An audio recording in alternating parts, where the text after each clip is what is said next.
and welcome to Understanding Photography with Kim Ayres, episode 121. Today we're going to be talking about the bathroom challenge that I set 2 weeks ago, back in episode 120. We didn't do one last week. Maggie and I managed to get a rare weekend away, which was rather lovely. Entire weekend spent walking on beaches, drinking coffee and eating ice cream. Doesn't get much better than that. So here we are, live on YouTube, unless you happen to be watching one of the recordings. And if you are watching one of the recordings, but you've not done so already, make sure you subscribe somewhere down there and click the little bell icon to make sure you're notified of future episodes as well. So, yes, we set the bathroom challenge, and I've had about half a dozen people send in different images, so we're going to look at those in a little bit more detail. And then I'll tell you what we're going to talk about next week as well. So stay tuned. Lots of fun to be, lots to come up.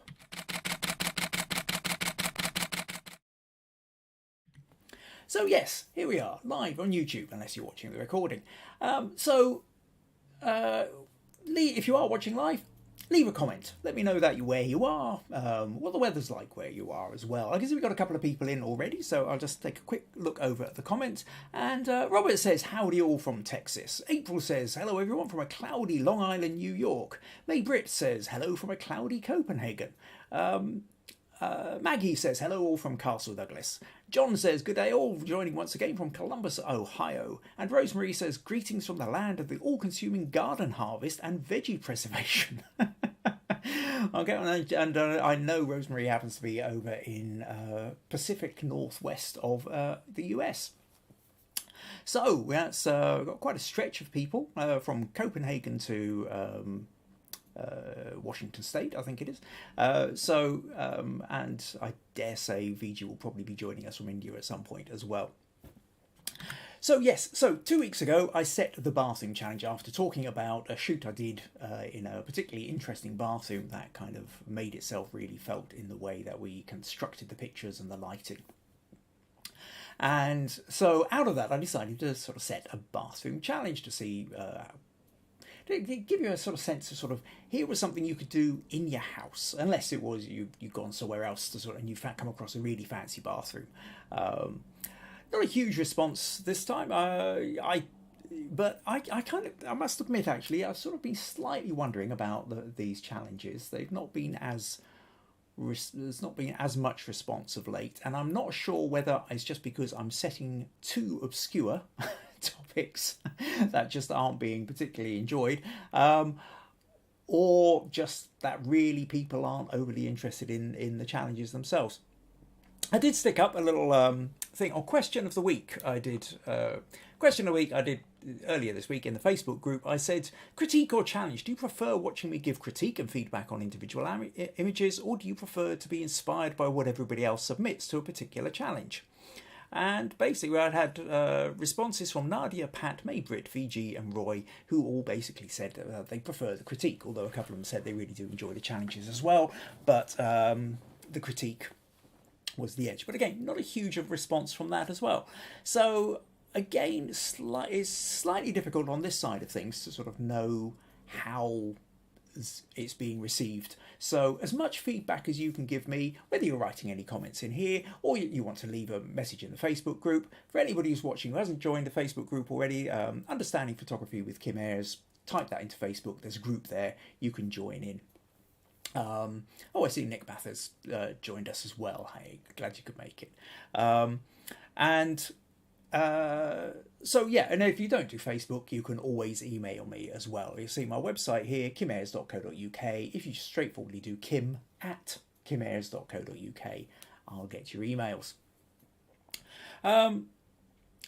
So yeah, with that notion of not totally sure about the challenge, I'm going to have a little bit of a think about that, whether maybe I should cut down on the number of challenges or maybe I should just go a little bit more obvious with the challenges. But any feedback or thoughts on this would be appreciated. So meanwhile, on to the notion then of the bathroom challenge.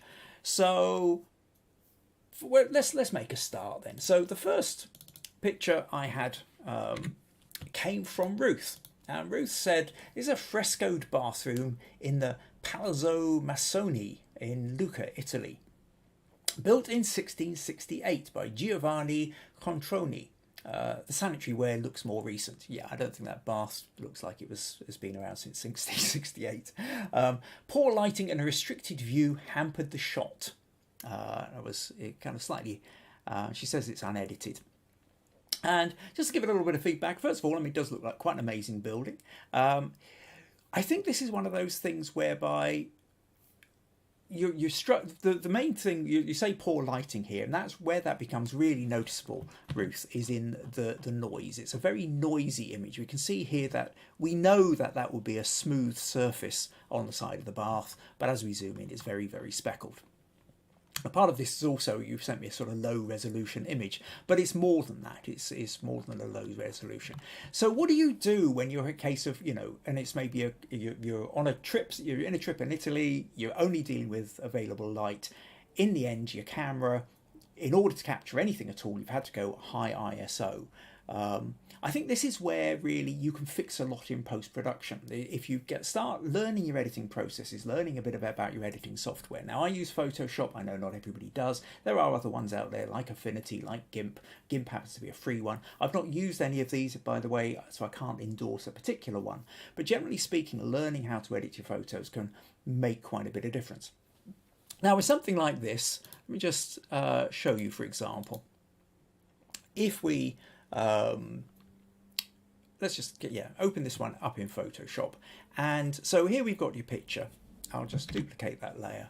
And then if we go to filter and I go to camera raw filter, then what I can do is we can zoom in here and we can see the noise. Now, down in amongst the options I have in camera raw, I'll tell you what, let me just pull this slightly to the side so you can get a better sense on the screen of what's going on. And amongst my options down here, there's a bit that says detail. And within the detail, I've got sharpening, noise reduction, color noise reduction. I don't have to worry too much about the color noise in that, although there are in some of the others that have been sent in today. So we'll maybe come back to that. But noise reduction. Now, as you see, as I move this over here, that noise starts to disappear. Now, I've got to be careful. If I do it too much, everything just becomes kind of ultra smooth, which then sort of loses some of the detail as well. So there's always a balance somewhere in here where what you're trying to do is reduce some of the noise, but keep the detail as well. And there's a little bit of just playing around with the slider a little bit just to sort of see what that will do. Maybe you see if you introduce the sharpening to sharpen it up, that unfortunately also sharpens the noise. So this is where, in an ideal world, you get as low, you start off with a low ISO setting on your camera, so you get minimal amount of noise, so you've got more flexibility in your editing. When you can't, and you have to end up with a high noise photo, it should be a last resort. And then you try and sort of play around with the noise reduction and sort of try and rescue it as best as you can. Combination of the noise reduction and the sharpening. So you can do that, and that's certainly already made a little bit of a difference, kind of helps it stop feeling quite so. But there are actually kind of other things we can do with this. If I just duplicate that again, I mean, one of the things you can do, for example, is you can play around with contrast. I think with something like this, there's I really like the backlight, the light that's coming through the window. We're getting that lovely effect on the curtains, and we're getting the nice little shadows. There's a nice depth in there. And I think if you play around with the contrast on that, you can see that kind of, I think boosts that feeling as well, so it's quite interesting. But then that leads me to another idea here, which, and I'll remove the brightness and contrast because this effect that I'm going to show you actually tends to increase that contrast as well. Now, this is one that I've spoken about a handful of times over the past few things, past couple of years really. I did one. If you go into my YouTube channel and you go to the bite size section and look for the Orton effect, and the Orton effect is, I'm going to show you now. So what we do is we take this layer, I'm going to duplicate it again, and what I'm going to do is I'm going to go to filter and I'm going to blur it. So I'm going to go to Gaussian or Gaussian blur, and you don't want to go too far. You want to have it so it's just sort of noticeably blurred, something like that. And then what you can do is you overlay. We've then got options of here. There's a bit here which gives me options for the way that this layer will interact with the layer below it. So it might darken the layer, burn, darker color, lighten, screen. There's all sorts of different options of ways that it can, you know, kind of make it look more like a kind of illustration, or there's all sorts of weird and wonderful things you can do. However, what I'm going to do is I'm going to go to soft light. And this sort of creates, and what it does is it creates, as well as creating a bit of contrast, it makes the light edges glow a little bit more. And so sometimes it's used, there's different ways of sort of, different places where you might, some people use it in landscapes to get that little bit more glow on the edge of where the, maybe a setting sun is sort of hitting leaves and or dampness on the grass or whatever, and it makes just everything glow a little bit more. You can use it in portraits as well for that kind of Vaseline on the lens effect, but you kind of got to be careful you don't overdo it. It's one of these things that's very easily overdone, overcooked. But something like this, just a little softness, and what this is now is it's kind of giving us that little bit more glow, and it's giving us that little bit more contrast. So if I just group those two together, and then what we do is you can see that now how far that's come from the original image to that, I think just kind of lifts it a little bit. So that's one of those things that you can do. The other thing with this is that it does look like it's very slightly, it's sort of not quite tilted enough. It just looks like, so if I select one, copy, paste, so we've got that, and I do a Control T, and that'll, now you can just turn it very slightly, just to kind of straighten that a little bit, and I think that kind of just finishes it off. Anyway, so that's what I wanted to say about that one, Ruth. I hope you found that useful, so thank you very much for sending that one in. But smug points to you there for a great crack capture. Lovely, amazing looking place in Italy. And yeah, I like the construct and the way the light was done. So good composition. Right, okay. Oh, Nick Bath says, I like what you do. I find you inspiring, Kim. Well, thank you very much. Yes, I should say compliments. I have a cavernous ego. I can always take as many as you can throw at me. So thank you. Right. Yeah. Well, Robert says I want to go there. Yeah. It certainly looks like a great place to visit for sure. Okay. So next up, then we're going to look at Sophie. Now, Sophie sent us this one. Nice copper sink. She says, "Hi Kim, here's the image for my bathroom challenge." Now, I could immediately say, great looking, love this kind of copper sink with, you know, wonderful tap system here. It immediately, a couple of things I noticed about this was one, that the way that it's been edited is there's a stronger contrast. So unlike Ruth's one, which hadn't been edited, this one has been edited and there's a strong contrast in it. But that contrast has essentially meant that the centre of this bowl has really blown out. We've just got this big white patch here. The other thing I notice here, as well as the noise factor, because again, this would have taken in quite low light. If we look at the noise in here, it's quite speckled in colour. There's reds and green blotches. It's not just pixely, it's sort of, and then again, if we come up to the wall here, we also notice this same kind of mottled red and green in it, even though I'm pretty certain that these colours wouldn't have been in there. So you might remember just, you know, a few minutes ago I talked about the idea of noise and how there's a thing which about avoiding the colour in noise. So sometimes what happens is if you are using colour photos, colour images, and there's a high ISO, you get like a kind of colour interference pattern happening. So when you're trying to correct that, that's where you use that extra slider. So looking at this, I then asked Sophie if she could send me the original. And this is the original photo. We can still see blown highlights here, but we don't have quite as much of the colour noise in it. So a couple of things we could do here that I just want to kind of point out. Just first of all, close that one from Ruth. Now, first one with this is I do kind of want to just tilt it slightly. I'll use the content aware because I don't want to crop off the top of this bit for the moment. And what I might do is just nudge this out this way a little bit and see what that does. Now you kind of got to be careful because what I really want, tell you what I really want to do. I like this now, but I want to have much more off to the side here. But we do have a slight problem with this content aware. So the content aware is where Photoshop is making its best guess as to what the gap is going to be. And if I just straightforwardly do something like that, you can see it starts off okay, but then it kind of all becomes a bit of a mess over here where it's not really sure what it's supposed to be putting in. So actually sometimes what you can do is just do a little bit more, do a little bit more. We're starting to lose it a bit up the top there. Let's just kind of take it to there.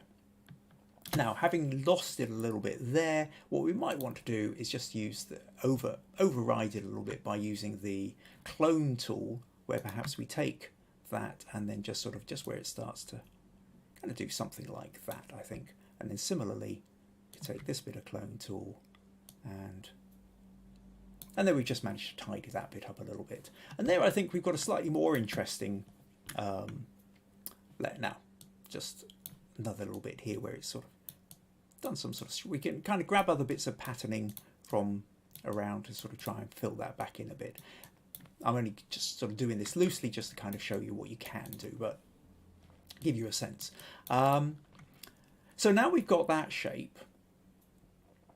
Then it's a case of what we do with the editing. And whilst it does, there is that bit. Oh, let's tell you what, let's go to here.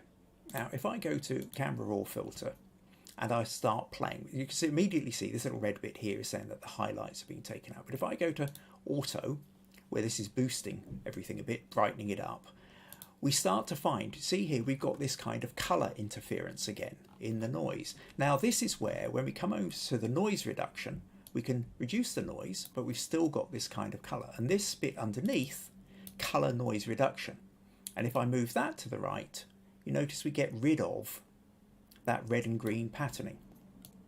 And then if I just nudge that a little bit, then that helps us to get rid of a little bit more noise, and that's okay. Now, what I might also want to do with this is just bring those highlights down a little bit more, maybe bring those whites down a little bit. We could then, of course, always add a little bit of vignette. And then maybe we want to kind of play with the clarity a little bit and just kind of boost that kind of textured feel to it. Something like that, I think. And so there we go. Yeah, I think something like that then creates... Now, if we still feel that that's a bit too bright, what we might want to do is take a colour brush, and maybe what we do is we select one of the colours, a suitably complementary colour, one of these kind of gold or copper, goldy copper kind of colours here. And then now, if we just... Got to kind of be careful here. If I put that to 100%, if I just sort of paint in the gap, that just looks awful. But again, we have other options here. What I can do is I can do darken. Now again, what that does is that means anything darker than the colour we've selected here gets painted in. Anything lighter gets left out. So we're not having that same problem over there. However, that's still too much. But what we do is if we take that down to something like 24%, then maybe we can just sort of take the edge off. Or there's another one here, which is where we use multiply. And what multiply does is it sort of darkens everything. It darkens the light bits more, but the kind of mid-range bits just a touch. So it sort of gradates its darkening. So it allows it to sort of flow in a little bit more naturally. And then that way, what we've done is we can kind of darken all of it without it sort of suddenly feeling too patchworky. Now, there's still a brighter bit there, but it's now no longer screaming at us and grabbing our attention in quite the same way. So there you go, Sophie. Hope that gives you a couple of ideas and ways of playing around with that photo. But oh yeah, beautiful copper sink, and I love that tap there. And it's just you know, what isn't there to love about something like this? So wonderfully spotted, nicely taken, and yeah, smug points there as well, I think. No, that wasn't what I meant to do. That's what I meant to do. Okay. Right, I'll delete that and close that. So let's see, we've got a couple more comments here. April says, I like the challenges a lot, but the bathroom one, I did not find the right one. an autumn challenge would work in the future. Perhaps challenges that have more room for individuality would help. It's a tricky one, what you meant. I mean, because the bathroom thing, April, I thought was an individual one. You know, well, everything can be individual because it's about your take on it. Not everybody's going to see the same thing. It's like this idea with the bathroom challenge. In Ruth's case, she took a picture of a bathroom, which was more like you would see a kind of interior design shoot, magazine shoot. But as we'll see from other ones, you know, some of this could have been just taking a few items like a shampoo bottle and lining them up. It's where you want to find the details, or is it interesting to find people are going to be drawn to reflections and shadows and light, other people to objects and still life. That I think any photo, any topic is open to the individual interpretation, and that's kind of what makes it interesting. And really what you've kind of got to do is go on what feels good for you, rather than worrying about what's everybody else up to. You say, well, what do I find interesting in this challenge? And this is particularly true for the challenges that I set with Understanding Photography with Kim Ayres. This isn't the same as like Photo Crowd or Guru Shots or Viewbug. It's about, where in those cases there's a crowd vote. And so quite often if you want to score highly, you kind of have to come up with something which you think other people are going to really like. The point of Understanding Photography with Kim Ayres is to help you develop your photography in a way you want to take it. So it becomes really important that when I set a challenge, you look for the way that you want to interpret it. Send it in, and then that way you might inspire some other people. And if you want feedback, I can give you feedback helping you to get where you want to go. And it's not just about whether it's what I would do or I wouldn't do. For me, it's even more fun if you would do something that I wouldn't do. Okay? Reminds me a little bit of university. I studied philosophy. And if you agreed with the lecturer or the professor on what they were telling you, you tended to get marked down. You know, they were looking for you to challenge what they told you when you submitted your essays. So have a think about that. But yeah, I take on board what you're saying. And maybe an autumn challenge or something, fall. Although of course for someone like Jackie in South Africa or anybody in the Southern Hemisphere, then it becomes a spring challenge. Slightly more difficult for Viji, in fact, as well, or anybody on the equator where it's slightly less. But yeah, I will have to think about that one. What else? Oh, Maggie says, I want a copper sink. yeah, I'm with you there, Maggie. April says, oh, but yeah, likes both challenges and critique. Meg says, fantastic photo, and I want the copper sink as well. So where are we? Oh, Rosemary says, I enjoy the challenges a lot. The ones that were the ones we are able to do at home are helpful, as I can't always get out. This time the garden overtook my entire schedule, but normally it would be great. And the great thing about challenges is that everyone has such a different take, and it presents opportunities for you to teach us things we never knew we needed to ask. Okay, well, that's good to get this feedback on the challenges, because I must admit, because there was only 6 people entered the challenge this time, only 6 people entered the challenge last time, and there's not been a lot more in the previous couple of challenges, I was pretty rapidly coming to the conclusion that nobody was really interested in the challenges. So, like I say, not sure whether it's just the topics I was coming up with, or whether challenges is just something that people aren't overly interested in. So I'm going to have a little bit more think about this, and maybe if some of you would like to chat with me individually, get in contact with me between podcasts, I'd be really open to some discussions here for getting some feedback about the podcast. That would be great. Okay, let's move on then. So next up, we're going to go to Russ. So Russ sent in this photo and said, hi Kim, I'm sure you're going to have a field day with this one, but here goes. This was taken quite a few years ago, 2016. In an attempt to create a sanctuary style image. The shallow depth of field was intentional, but in hindsight was perhaps a bit too shallow. Please feel free to comment, thoughts and suggestions welcome. So what we've got here then, so I can see then that you're creating that notion of the bathroom as sanctuary. And the glowing candles create that kind of nice coziness, warmness. And we've got the bathroom in the background, we've got candles in the foreground, candle in the background. We've got what looks like flowers slightly out of focus here, and a towel ready to go, a little bit of plant here. Where the focus point is on the word soak. And there's a little bit here where I feel I'm not 100% sure that that's necessary. If you're going for the sanctuary feel, yes. The word soak,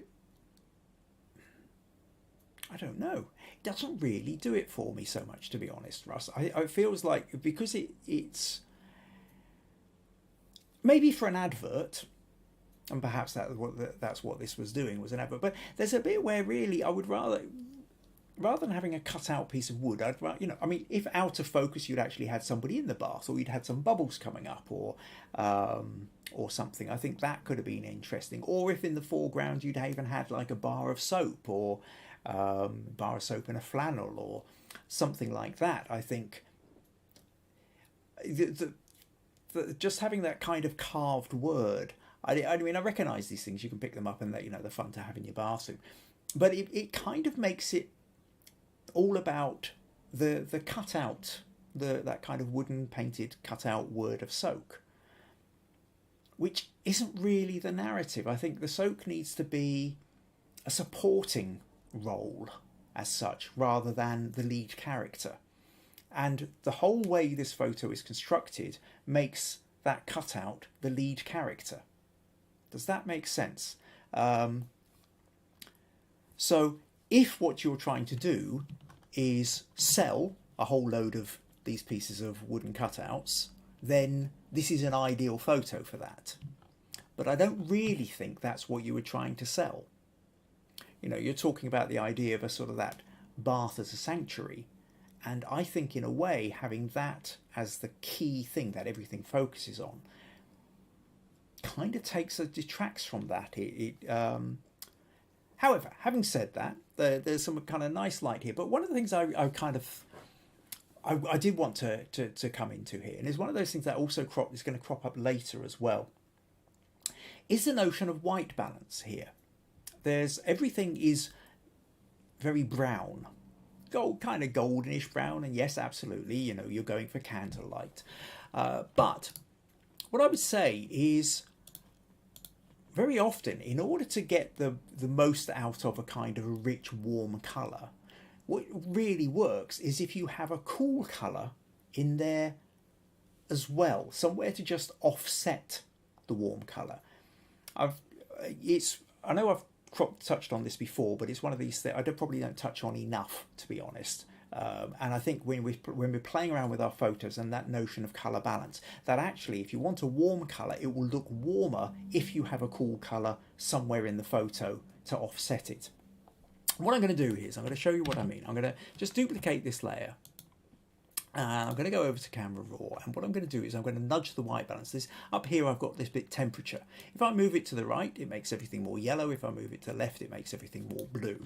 I also have a slider here for purple and green options as well, which also give it a very different feel.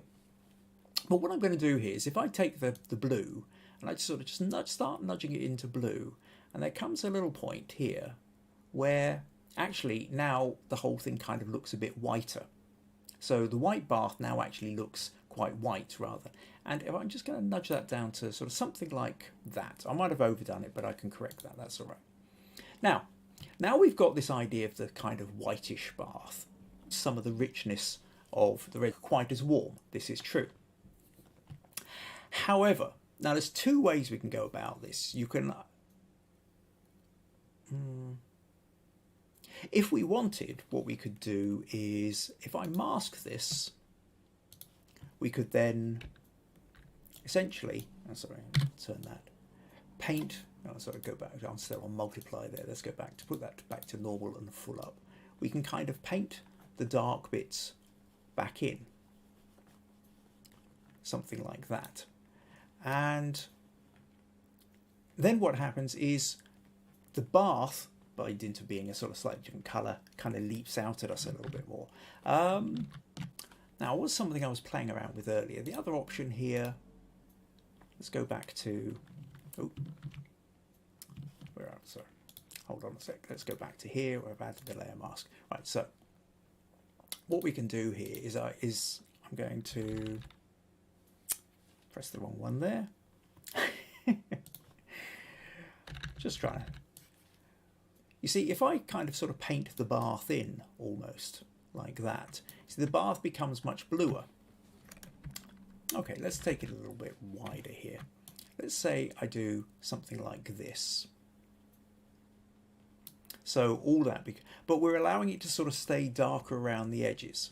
And then what I do, in fact, actually, if I come down here and I just do like a little punch there, and that then allow, take that out, I'll take that down a bit, say 50%, make it a little bit wider.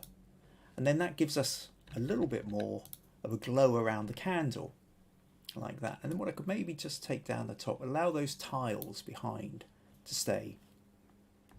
Now, at this point, what you might see now, if I take that down completely, that's what you had originally, but by nudging this up somewhere around something like this, it allows us to keep the warmth, and just kind of make sure I've got those candles. We keep the kind of the warmer, the browns, the warm browns here, but having that kind of cooler blue on the bits of the tile and on the bit of the bath, it now, I think, offsets, it stops the whole thing becoming sort of slightly jaundiced by everything being yellow.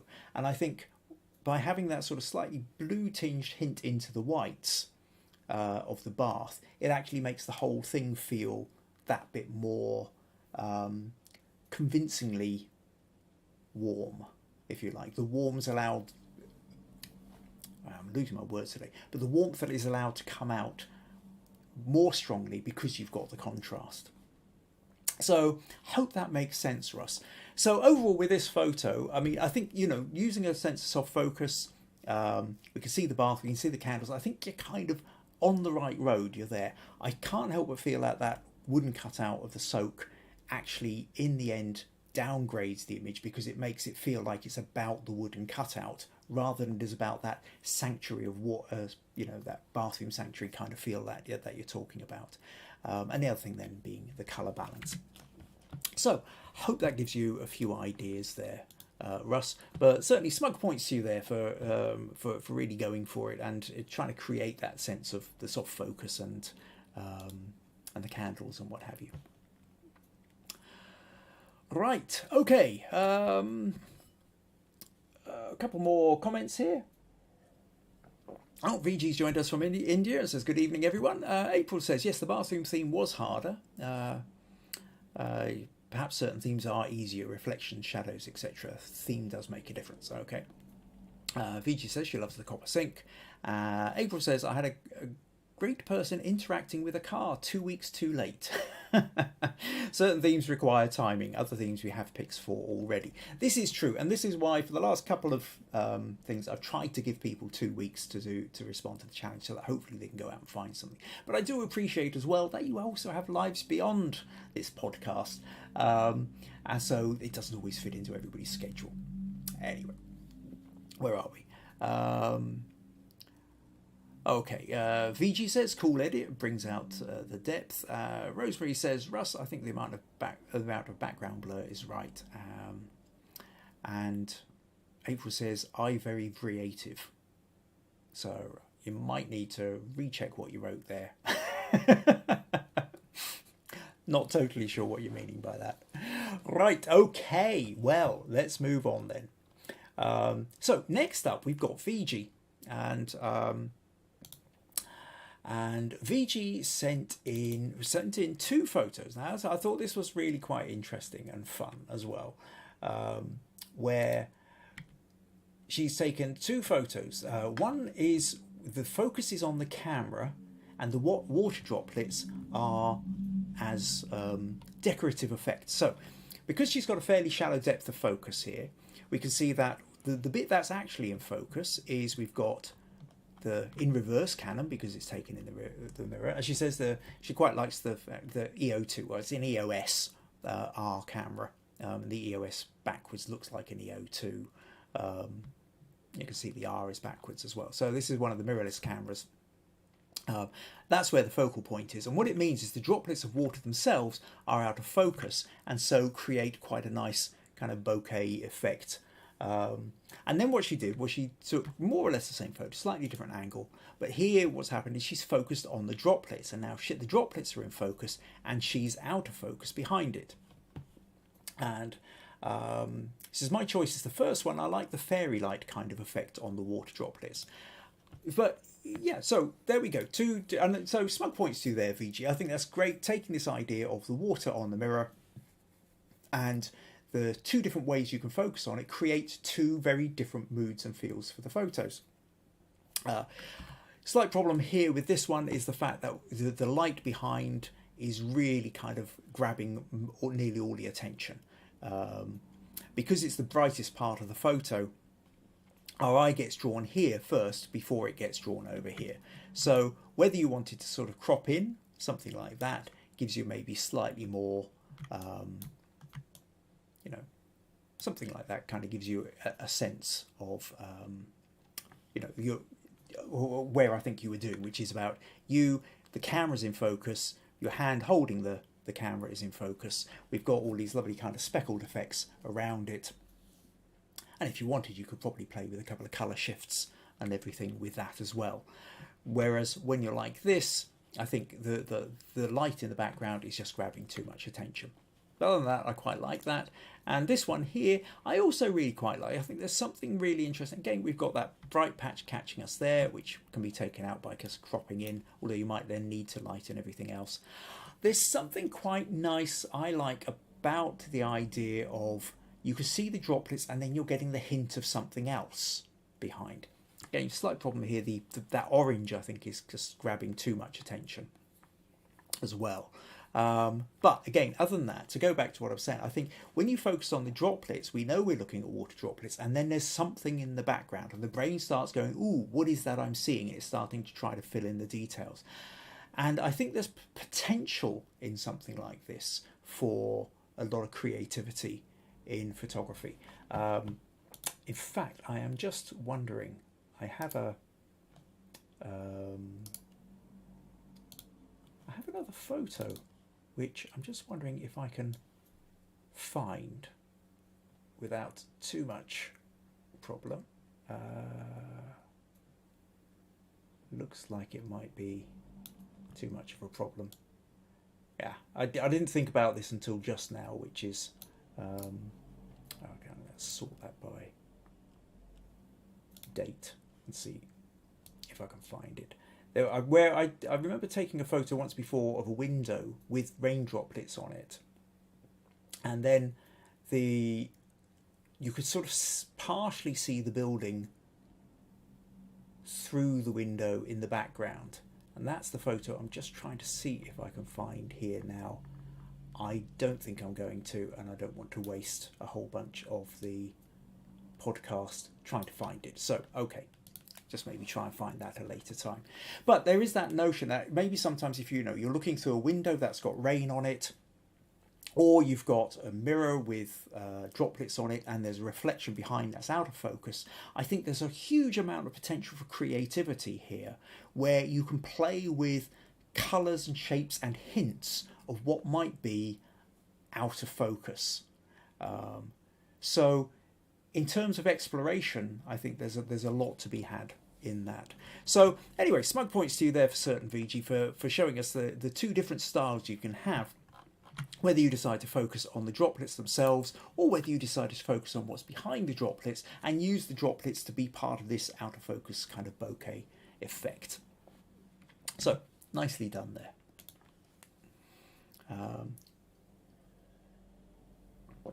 Okay, what else have we got here? Maggie says, I like the first one best too. Viji, almost like bubbles. Viji says, true, Kim, I missed that huge blotch of light. It's so easily done. We are so busy focused. This is what happens all the time, is we are so busily focusing on the bit of the photo that we're interested in. We can easily miss the background. And it's only later on when either we're editing or even when somebody else points it out to us do we suddenly notice that there's this bit in the background which is interfering with the photo, and we just kind of filtered it out because it wasn't important to us. Oh, April says, I love water drops. Robert says, I like both very much. Interesting take on the subject from 2 different views. And he also likes the bokeh effect. Viji says, the orange one is a loofah, scrubber. I thought I should add this as it is a bathroom challenge. And Meg says, I really like the raindrops because it's really cozy when you're inside the house. Yes, I mean, there is that other thing of if there's rain on the window, just taking photos of the droplets on the window. Really wish I could have found that photo. If I can find it, I might just put it into the Facebook group just as to show you what I meant with that. Okay, and then Viji's thanking Maggie, Robert, April and Meg for that feedback. Right, so let's move on then. So next what I'm going to talk about is Mai-Britt. So Mai-Britt, Mai-Britt sent us this one, which I rather like. So she says, I took this photo in my garden because the sun was shining and I could use it as a backlight. I was very pleased that the colours of the bottles came out just right. I waited for the sun to go down further so I could get some flare, but that did not work out because the colours of the bottles faded and I was not sure I could fix that in post-production. A new problem was all the dust. I tried to wipe off the white plate, but that did not help and there was no way that the ordinary tools in Photoshop could do the job. Luckily, I found a video on YouTube that showed how I could get rid of it. The next problem, my plate was not white but grey, so I had to fix that, but I could not get the line sharp. Is there an easy way to do this? The idea with the arrangement is that I would show an angular, a square and a round item. So, what we've got here is we've got 3 items from the bathroom, a kind of a sort of square bottle, got the spray can. I don't know where my head is today. Certainly the words aren't coming easily. And then we've also got this kind of little, almost like a picture frame here. So Tom Ford, I presume as a brand, I'm not completely au fait with toiletries and sprays and this kind of stuff, I have to say. However, what I do like about this is I like the kind of graphic design, advertising kind of style to this. So if we take that idea, the question is what can we do to just enhance that a little bit? Now, first thing I would say is one of the things you say is that your point was to get something square, something at an angle, and something sort of round all in one. Now the reflections of what show us that that's round, that show us that this is square. Now this is sort of square and it's at a very, very slight angle. And I do feel that actually for your narrative, for what you were talking about there, Mai-Britt, that maybe if you'd rotated that, if you just turned it so the right went back a little bit or the left came forward a little bit, so there was just a little bit more of an angle. If you're wanting to have that angular aspect in it, I think maybe, or you flatten it and have it absolutely straight on towards the camera. I think it falls into that zone where it's not quite one, not quite the other. It's the kind of thing you either want to have absolutely flat on or you want to have very clearly at an angle. But when you're just fractionally at an angle, it just kind of feels like, didn't quite make it. And it's a bit like when we've talked before about the notion of having a wonky horizon there. You either have a straight horizon or you have a very deliberately diagonal horizon because for whatever aesthetic reasons, that's what you were needing. The worst thing is when the angle is sort of 2 or 3 degrees out, or if it's like less than 10 degrees or certainly less than 5 degrees. It just feels like you didn't straighten it. It doesn't feel like it's a creative aesthetic choice. It feels more like an aesthetic accident, which isn't really what the impression we're trying to give with our photography. There's a similar slight thing here as well. I mean, so yes, first of all is that tilt that left or right a little bit more. There's also the feeling that I think this line here feels very slightly tilted out as well, accentuated by the fact that there is there's definitely a kind of tilt up here on the bit you press down as well.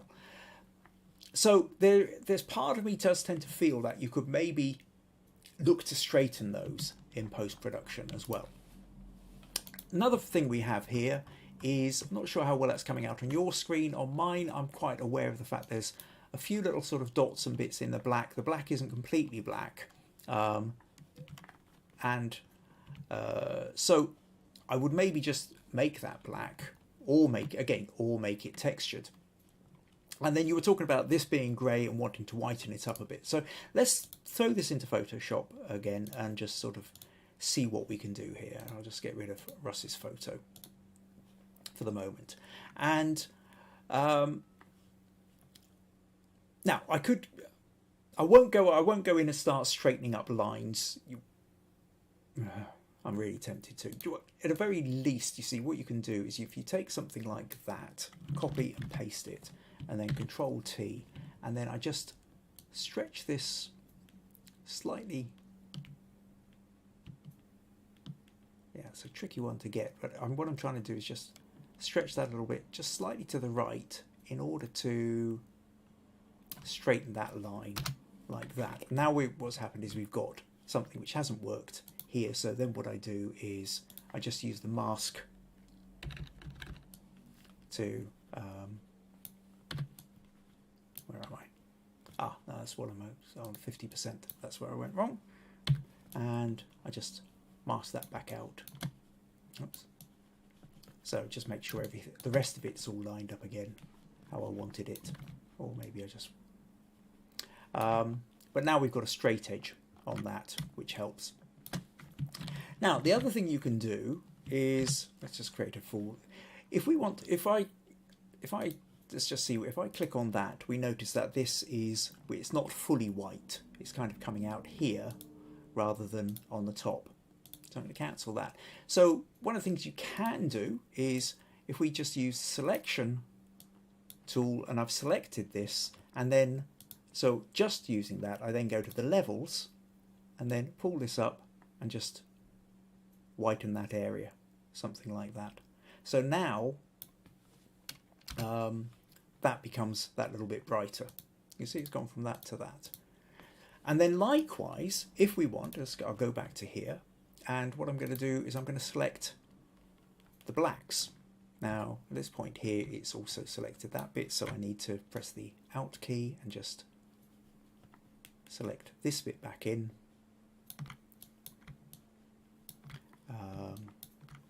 And then likewise a little bit more back on that.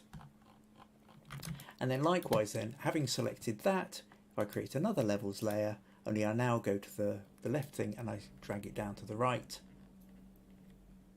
then what that allows me to do is make sure that the black part is definitely black. So we've managed to sort of really kind of now make that strong black background, strong white table that it's on, and then the blue. So because the point is with this is that this is all about that kind of graphic design feel. And there is something else you can do with this, which I thought was quite fun. Once you've got this, it's the kind of thing that I can imagine as a magazine advert, where you would have space, or you would write about it. And it reminds me a little bit when we did a minimalism, whole thing on minimalism and negative space. I think, we've got to go back about 18 months when I did that episode. But again, I'm going to use content aware here. So hold on a second. First of all, I need to create a new layer. And you can stretch this right out. Something like that. And then maybe just a little bit that way. And press enter. Oh no, hold on a sec. I need to do that again. Forgot to click the content aware button. Pull that down. Stretch that up. Something like that. And again, that way a little bit, just so that that stays on the third. And then if I enter that, with luck, it should run that. Oh, it's given us an extra bottle there, which we didn't really need. So I'll just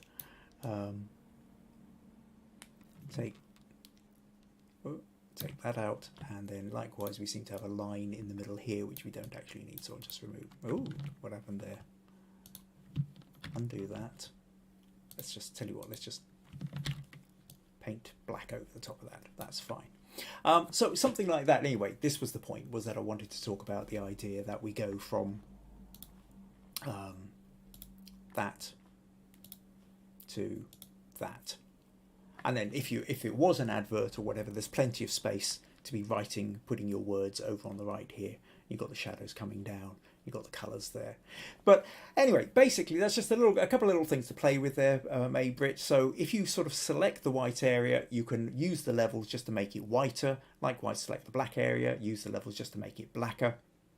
And I really do like that whole kind of graphic design element, that kind of those stark blues sitting against the black and white.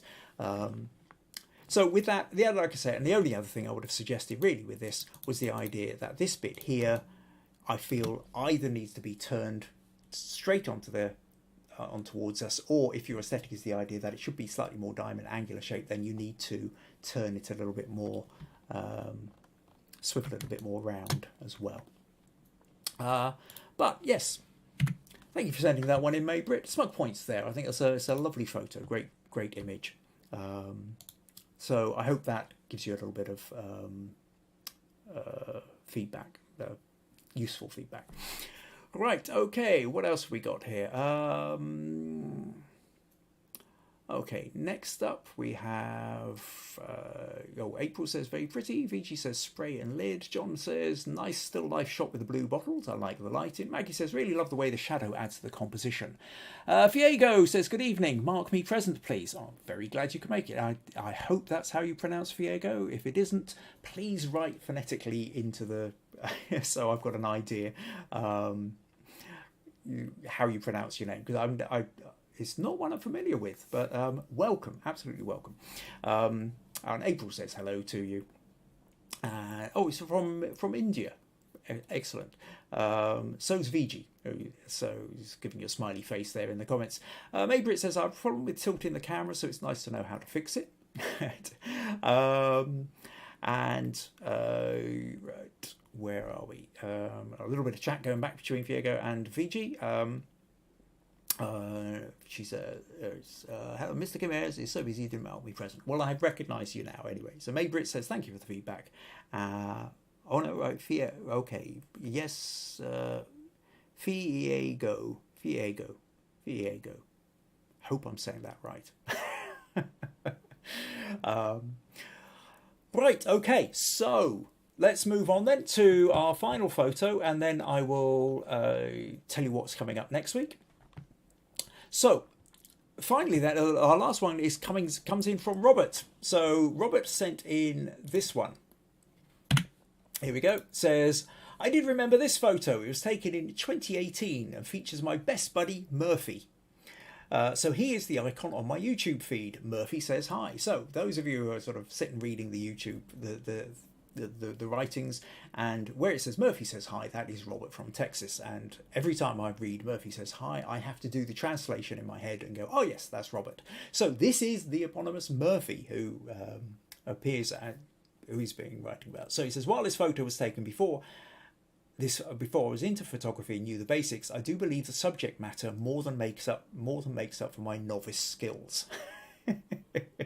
And to a certain extent, Robert is right here. There is this thing that we can go ahead and we can develop our photography almost all we like, but it will nearly always be trumped by a cute dog in glasses.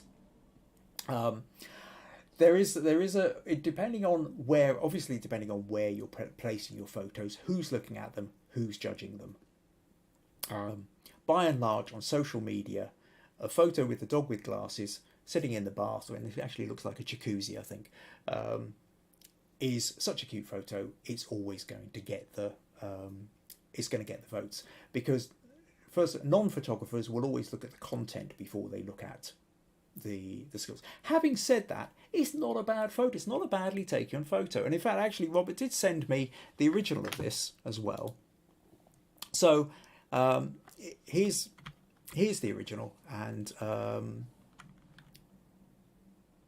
in fact, actually, is that no? I think, you know what, I've gone in and I've accidentally cropped it slightly differently, I think, because I was playing with it earlier.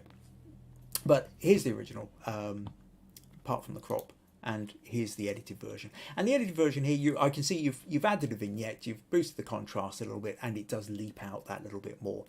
The only thing I would say about this, though, Robert, is the fact that it's Again, it feels slightly overcooked in the editing, just that I've been playing with possibly the curves. I'm not sure what contrast you've been using, but it's, as well as giving us a deeper shadow, which is quite nice, it has kind of overcooked the colours a bit too much.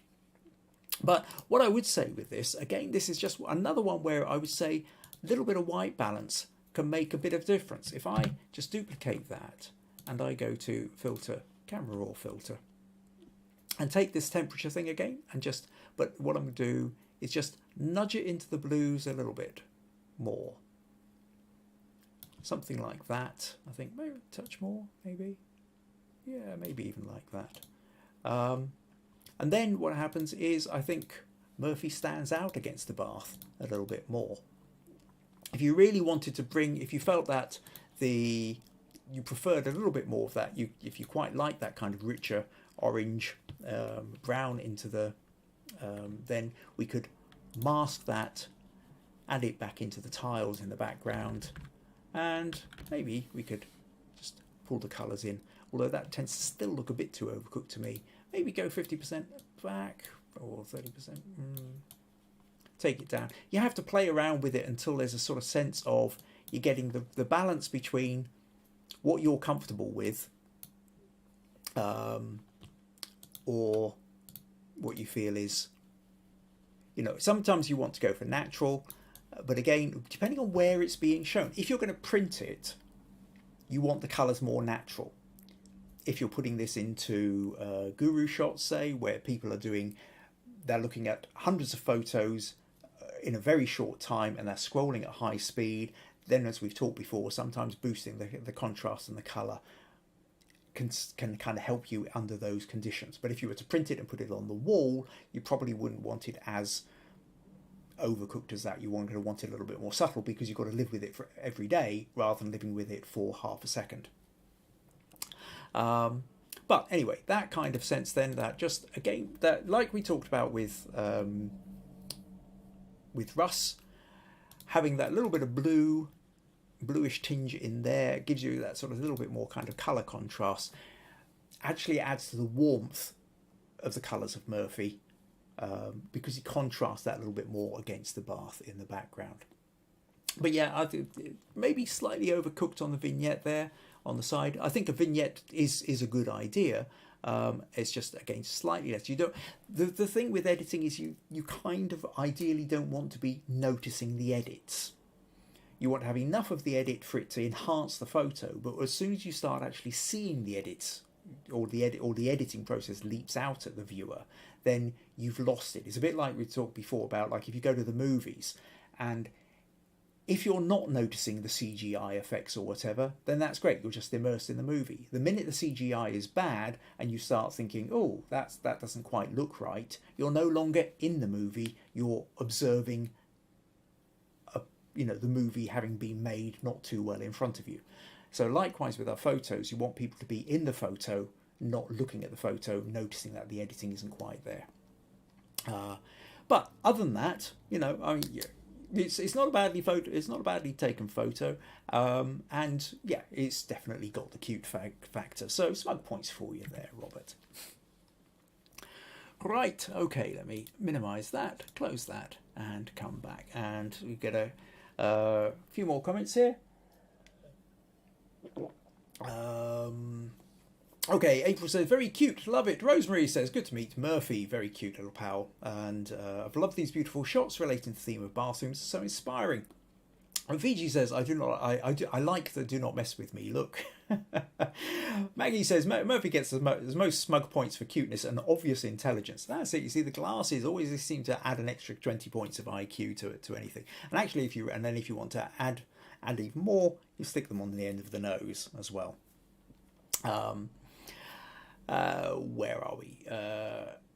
April says there may have only been 6 entries, but they are all unique. Yep, absolutely. And this is part of what I was saying earlier, April, which is that what I love about this is allow yourself, the individuality comes out of by you pursuing what you find interesting. If you really enjoy still life, grab some of the items around the bathroom and create a still life image out of them. If you really like the idea of reflections, find the reflective surfaces in the taps or even the plug or bits of the mirrors. If you like the idea of abstract textures, use like water droplets and things like that. Or if you like the idea of interior design, either your own bathroom or you go off to some fancy house visitor attraction or something and take photos of that. So there's a lot of potential there, I think, and you, as long as you pursue the bit that you're interested in, then you will create an image that's unique to you.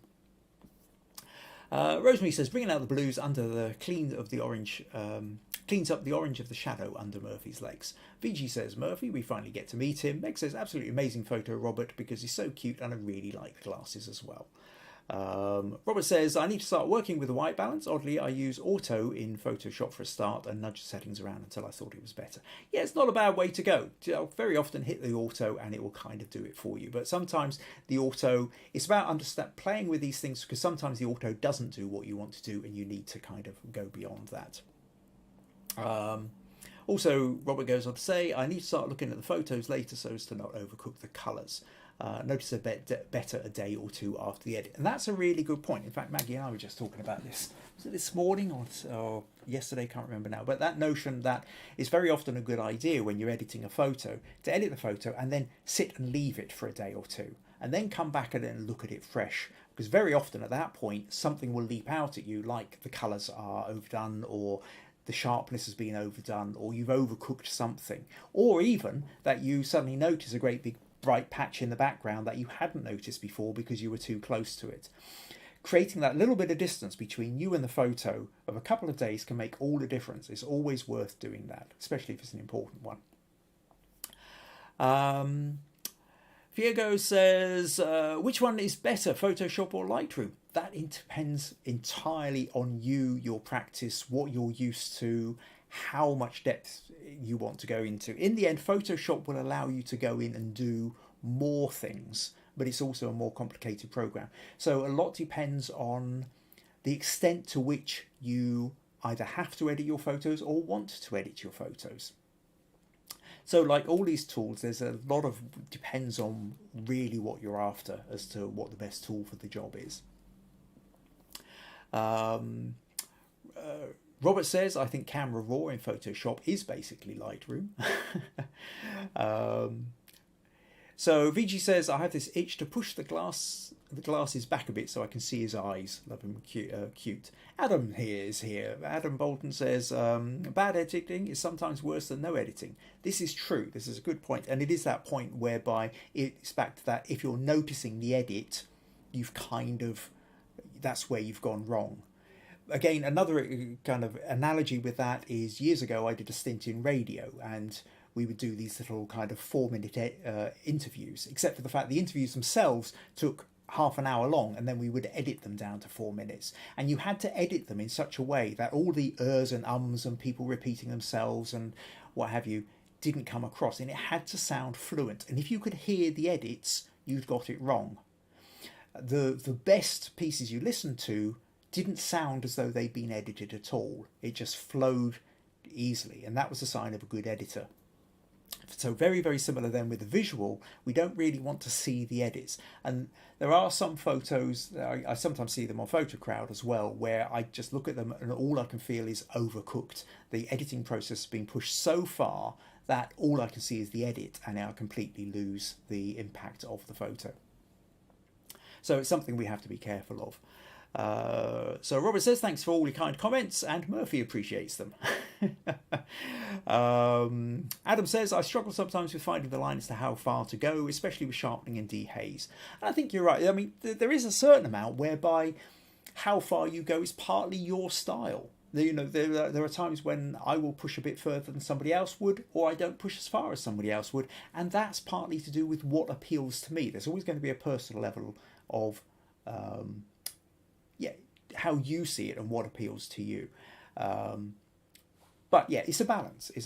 And we have that line and we frequently cross that line, but then we have to do that sometimes to know where that line is. But basically the main thing is that suggestion of come back 2 days later and look at it, and very often we'll then see and notice whether we've crossed that line or not.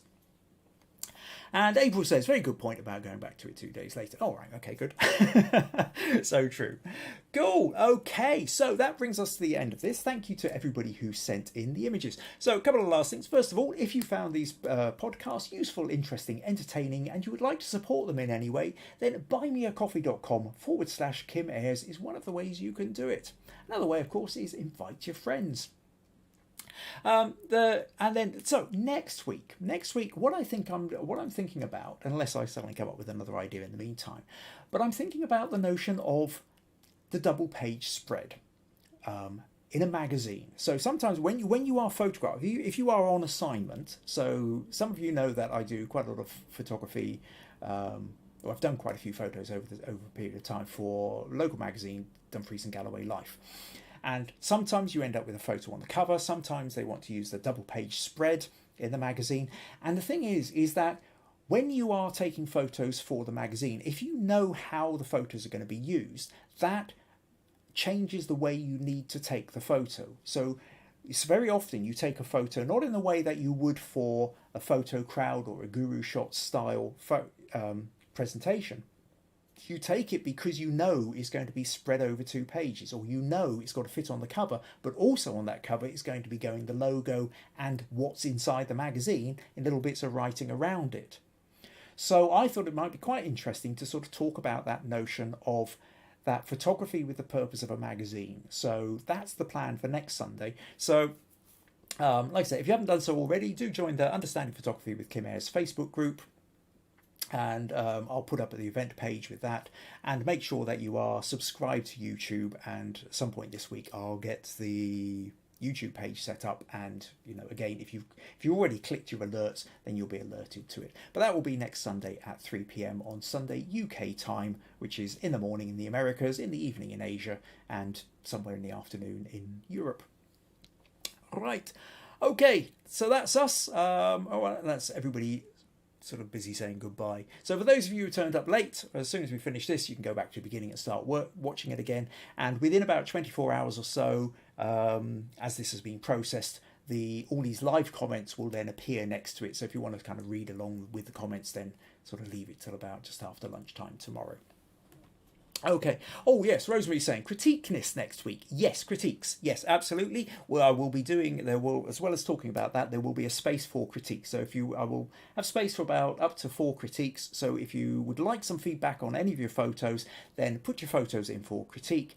Either put them into the Facebook page or email them to me, kim@kimayres.co.uk. Let me know what your sticking points are, and I will do my best to help. So with all that in mind, thank you once again to everybody who sent in all their bits of information, sent in all the photos, and thank you to all of you for writing and commenting and keeping the interaction going while we do this. And I'll see you all next Sunday. Right.